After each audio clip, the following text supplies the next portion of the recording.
Decálogo do discurso moderno. São 10 as recomendações que podem ser observadas através do curso que você está iniciando. 1. O discurso moderno deve ser cronometrado. Uma folha datilografada com espaço duplo ou um datiloscrito exige 3 minutos para sua leitura. 2. Seja breve e agradará. O discurso comprido não é cumprido, isto é, não cumpre sua finalidade de convencer ou persuadir. Já ao contrário, quando consegue dar o recado, o discurso curto é um discurso culto. 3.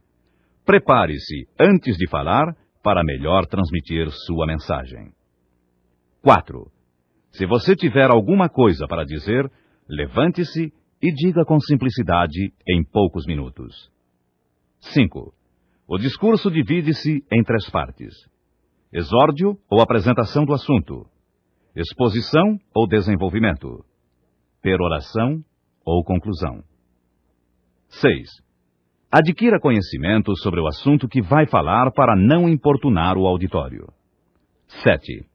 O improviso, discurso sem preparação prévia, não deve ir além de 5 minutos. 8. Fale corretamente, numa linguagem simples e atual. 9. Organize seu plano de discurso e narre sempre que possível um fato ligado à comunicação feita. 10. O discurso eloquente é o que se caracteriza pela simplicidade e pela verdade dos argumentos. Importância da leitura de grandes discursos. Procure desde já tomar conhecimento dos grandes discursos antológicos da eloquência universal. Convém distinguir a eloquência da retórica, de um modo simples e didático. Eloquência é a arte de convencer. Retórica é a arte de bem dizer. Orador eloquente é o que consegue convencer. O retórico apenas diz bem, muitas vezes, sem falar com o auditório. Costumamos ouvir pessoas que dizem, após uma palestra ou conferência: o orador falou bem, mas não disse nada. É preciso, pois, que o orador fale bem, isto é, diga exatamente aquilo que o auditório esperava ouvir, sentindo-se identificado com o comunicador. Vamos lembrar mais uma vez a importância do tempo do discurso. Improviso, 5 minutos. Homília ou homilia, 10 minutos. Palestra, 30 minutos. Conferência, 45 minutos. Exemplificando, para uma conferência no tempo exato de 45 minutos, serão necessárias 15 folhas datilografadas ou 15 datiloscritos. Datilografe o discurso em espaço duplo ou triplo, para ter visão ampla do texto, e em coluna para leitura dinâmica, isto é, colunas com o máximo de 6 palavras. O orador se faz no exercício diário da palavra falada, lendo em voz alta os bons artigos dos jornais, as páginas das melhores antologias, os discursos dos grandes oradores e desenvolvendo temas de fácil exposição, tais como meu currículo atual, importância de minha atividade, uma viagem pelo Brasil ou uma viagem ao exterior, um livro em minha vida, descrição de minha cidade natal. Um bom exercício para formar o orador consiste em sortear os referidos temas num grupo de amigos. Nunca improvise um discurso imediatamente sem pensar no que vai expor. Solicite sempre um momento para uma pequena meditação, lembrando-se da divisão clássica do discurso: exórdio ou apresentação do assunto, exposição ou desenvolvimento, peroração ou conclusão em linguagem mais elevada, mais vibrante. Daí o sábio pensamento da filosofia latina: finis coronat opus. O fim coroa a obra. Encerramos esta etapa com um dos rápidos sermões do padre Saboia de Medeiros, que sempre fazia questão de dizer que subia ao púlpito para falar 5 minutos apenas. Leia-o em voz alta e cronometre. Veja ainda que nele se nota claramente a divisão exórdio, exposição, peroração. Desejos. Quão importante é desejar! Poucos refletem neste fato, mas a verdade é que nunca se fez nada de bom na Terra sem que isto fosse precedido de um desejo. O homem que nada deseja é realmente um traste. Se algum ideal não desperta o desejo, então o que vai despertar são as brutalidades que o apetite encontra pelos caminhos. E os caminhos estão nos negócios como nas modas, nos trens como nos iates, nas ruas como nas praias. Por aí vão passando milhões de criaturas. Todas desejam. Mas a diferença está naquilo que desejam. Se o desejo é reles, essas criaturas serão do mesmo estofo. Se o desejo é alto, faz do gago Demóstenes o maior orador da Grécia, do pobrezinho o rei, do menino sem pai o sábio e do pecador o santo. O desejo tem força de nos modificar. O desejo é tão importante que os diretores da vida espiritual nos aconselham o seguinte: se não tens coragem de desejar a perfeição, deseja este desejo. O desejo de um desejo é mola que faz subir. Examinemos os nossos desejos e saberemos se somos vis ou nobres. Aqui termina esta etapa. Para melhor aproveitamento do programa que você vem fazendo, é importante que ouça cada uma das etapas em ordem sequencial e tantas vezes quantas achar necessário para uma boa assimilação do assunto abordado. Segunda etapa. Acredite em você. Vale a pena. Ninguém é capaz de sentir autoconfiança se souber que não está preparado para a tarefa que se propôs. Você só pode sentir-se bem quando conhece o assunto sobre o qual vai falar. Reúna o máximo de informações que conseguir, ordene-as de forma a terem uma sequência lógica, sintetize-as e, depois de compilados todos os dados, escreva os tópicos em pequenos cartões para tê-los à mão enquanto fala.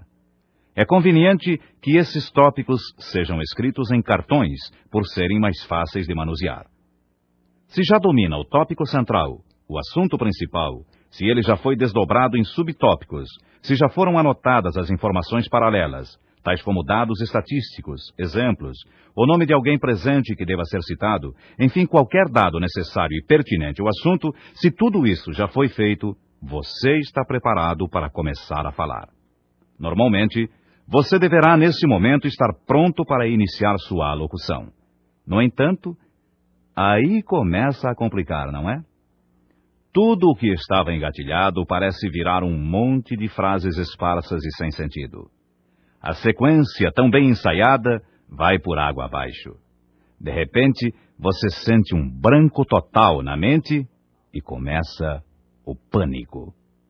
Isso acontece porque você ainda não acredita em você mesmo. Ainda não se sente pronto para enfrentar o auditório.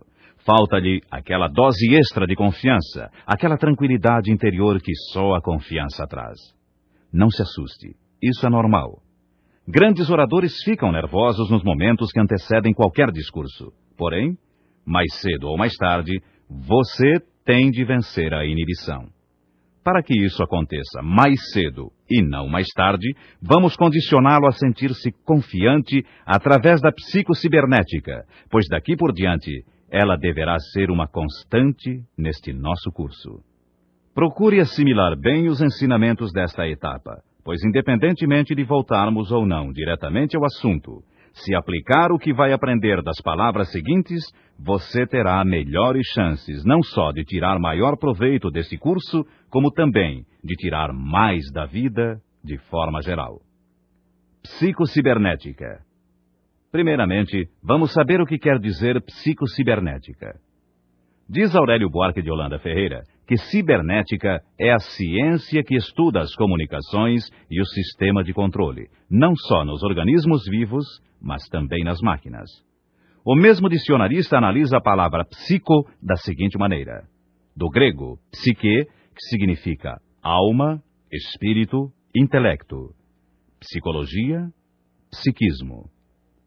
Unindo essas duas palavras, podemos dizer que psicocibernética é a ciência que estuda o sistema de controle da máquina humana, a mente, portanto, a serviço do corpo humano.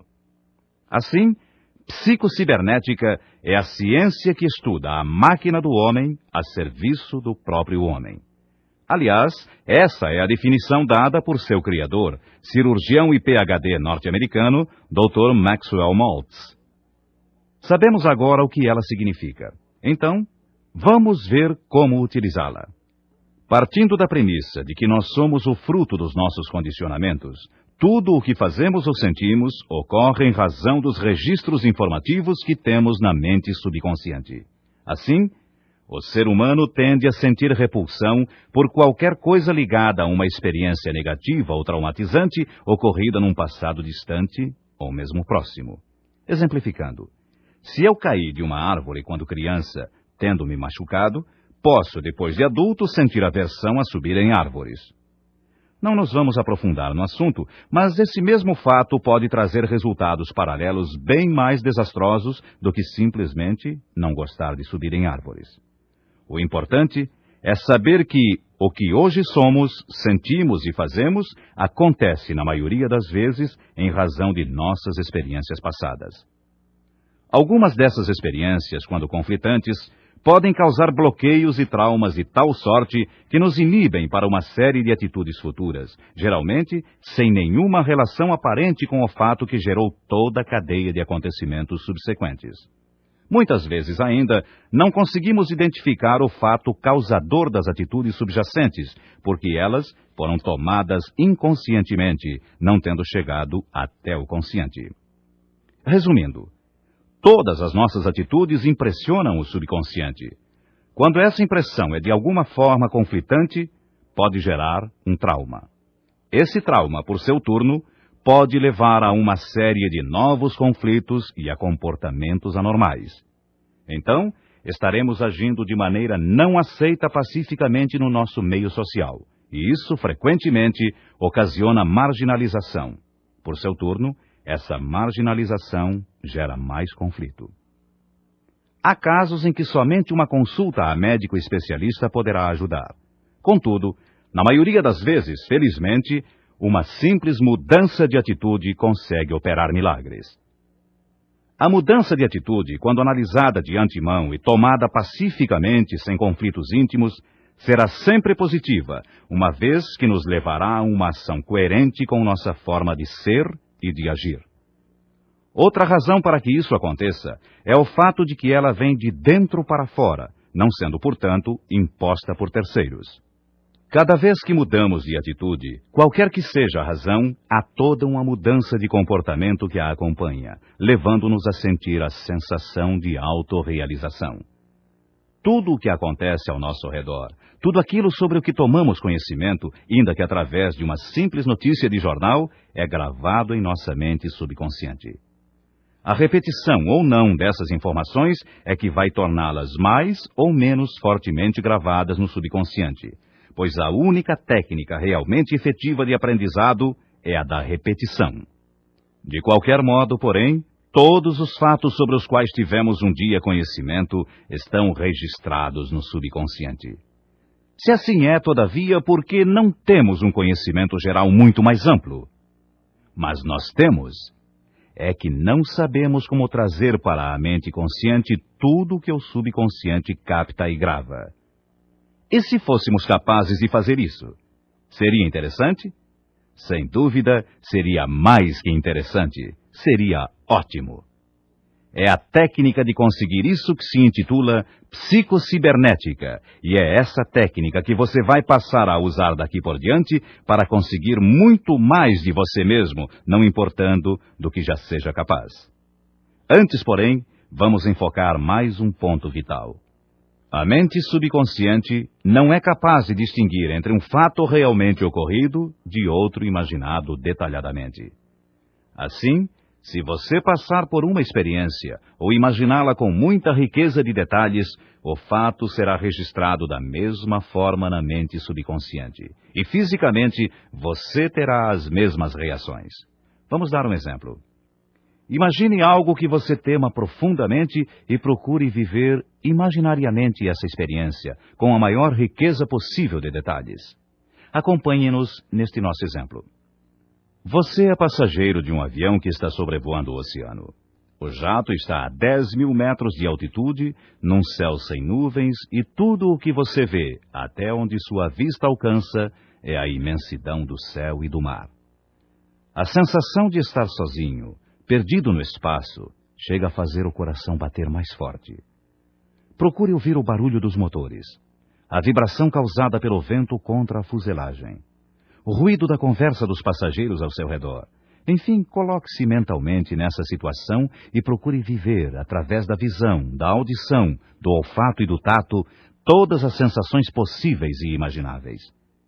Procure sentir também a leve apreensão e aquela pontinha de tensão que sente todo aquele que se vê fechado a 10.000 metros de altitude dentro de um monstro de aço, dependendo total e unicamente do bom funcionamento dos motores e da perícia dos pilotos para permanecer lá em cima. Já está sentindo uma pontinha de medo? Ótimo. Repare que está havendo alguma alteração no ruído do motor. Notou? E essa sacudida brusca que o avião deu agora também não é normal. Veja a expressão do comissário de bordo, indo apressado em direção à cabine de comando. Não achou que o passo dele estava um pouco rápido demais para quem está simplesmente indo dar um alô ao piloto? Parece que algo anormal está no ar. É apenas impressão sua? Ou o motor da direita parou de funcionar? Agora você já está sentindo latejar a veia do pescoço, não é? Desta vez não pode haver mais dúvida. O solavanco do avião chegou a arrancar gritos assustados de algumas senhoras a bordo. O primeiro sintoma indubitável de anormalidade acontece agora, quando se acende a luzinha "não fume". O vai e vem das aeromoças é sintomático. Alguma coisa está errada. A outra luzinha se acende. Aperte o cinto. A esta altura, não é só você que está apreensivo. Todos os passageiros estão tensos. Tensos coisa nenhuma. Estão é com medo mesmo. Paira no ar uma atmosfera de tragédia. Agora a voz do piloto pelos alto-falantes. Senhores passageiros, o comissário de bordo vai transmitir uma mensagem aos senhores. Queiram permanecer calmos e em seus lugares. A angústia já toma conta de você, não é verdade? O coração lateja na garganta. Um suor frio umedece suas mãos, testa e axilas. Está sentindo? Abre-se a porta da cabina e aparece o comissário, a custo disfarçando o terror esboçado no rosto. Mal ele começa a explicar que está havendo um ligeiro contratempo, quando uma forte sacudidela o atira violentamente ao chão, fazendo os passageiros, inclusive você, gritarem de susto de um pavor já incontido. Após tossir algumas vezes, qual cachorro engasgado, o motor da esquerda começa também a falhar. Você já não sabe o que é céu e o que é mar, e o que está embaixo e o que está em cima. Tudo gira, o avião rodopia. A bagagem de mão começa a voar de um lado para o outro e o pânico toma conta de você. Seu maior desespero é saber que está amarrado à poltrona, vai cair no mar, morrer afogado ou em consequência do choque do aparelho contra a água. Você está preso, impotente, esperando o pior. Se você imaginou vividamente a situação descrita, se colocou realmente na posição de passageiro daquele avião, é impossível que não tenha sentido alguma sensação de pânico e angústia.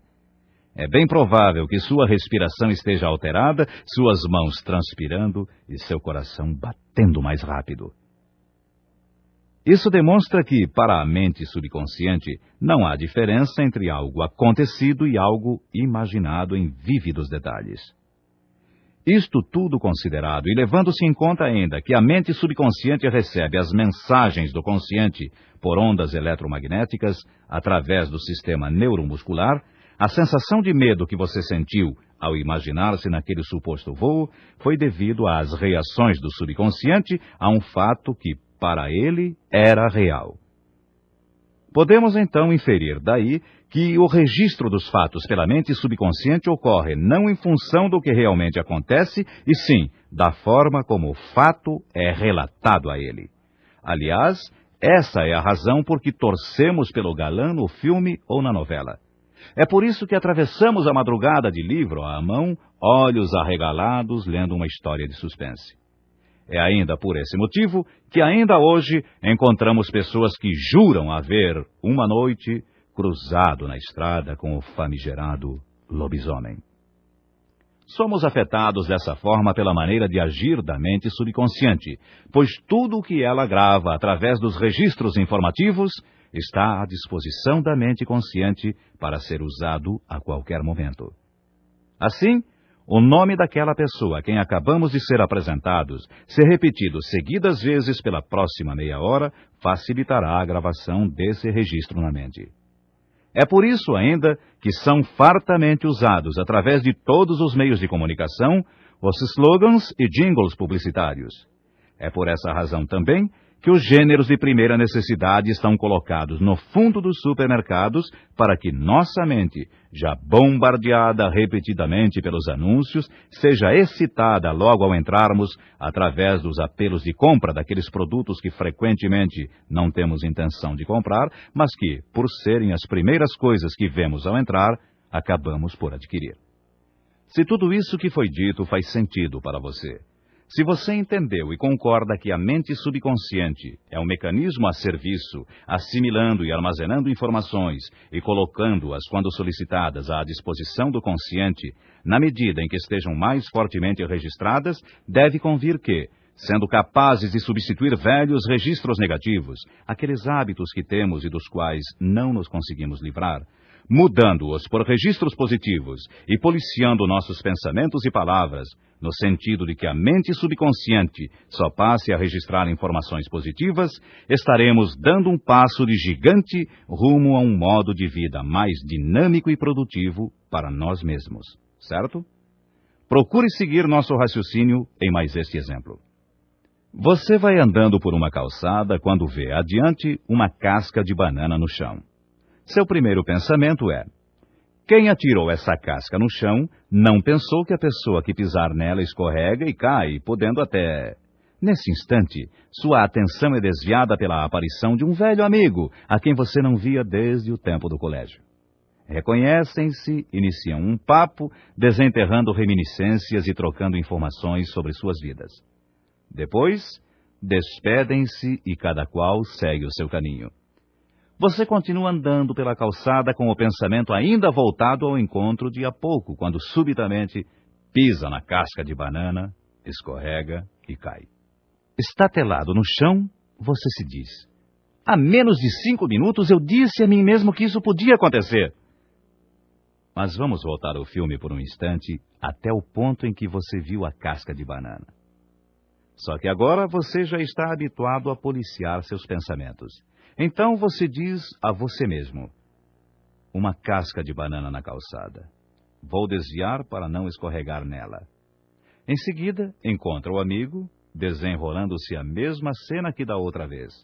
Ao reencetar a caminhada, com o pensamento ainda no encontro com o amigo, você descreve um semicírculo na calçada, sem mesmo entender por que fez aquilo.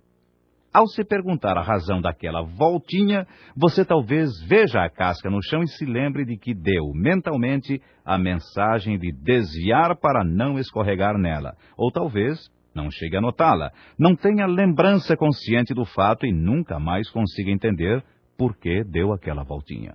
No entanto, entendendo a mensagem que foi expedida pelo consciente de maneira clara e direta, o subconsciente executou a ordem de maneira simples e objetiva.